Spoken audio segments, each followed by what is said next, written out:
Darling used to boast to Wendy that her mother not only loved him, but respected him. He was one of those deep ones who know about stocks and shares. Of course, no one really knows, but he quite seemed to know, and he often said stocks were up and shares were down in a way that would have made any woman respect him.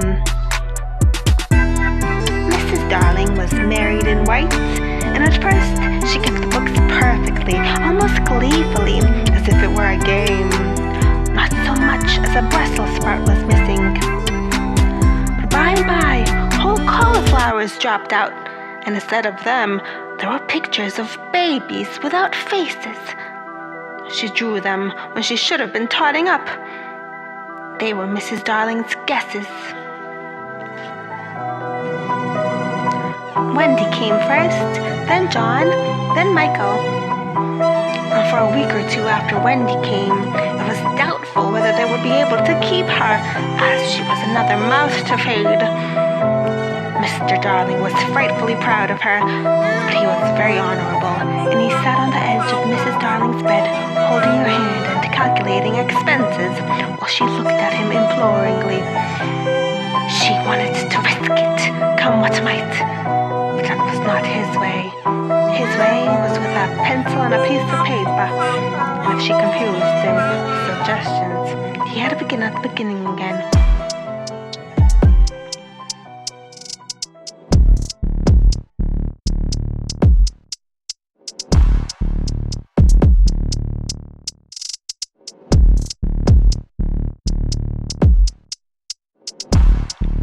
Now, don't interrupt, he would beg her. I have £1.17 here and 2 and 6 at the office. Cut off my coffee at the office, say 10 shillings, making 2, 9, and 6. With your 18 and 3 makes 3, 9, 7. With 5 not in my checkbook makes 8, 9, 7. Who's that moving?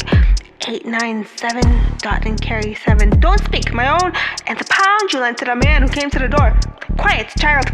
Dot and carry child. There, you've done it. Did I say 997? Yes, I said 997. The question is, can we try it for a year on 997? Of course we can, George, she cried.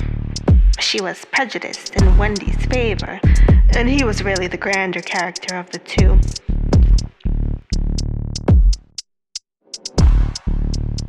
Remember mumps, he warned her, almost threateningly, and off he went again. Mumps, £1, that's what I have put down, but I dare say it'll be more like 30 shillings. Don't speak. Measles, 1.5. German measles, half a guinea, makes 2.15, 6. Don't waggle your finger. Whooping cough, say 15 shillings. And so on it went, and it added up differently each time. But at last, Wendy just got through, with mumps reduced to 12.6 and the 2 kinds of measles treated as 1. And there was the same excitement over John, and Michael had even a narrower squeak.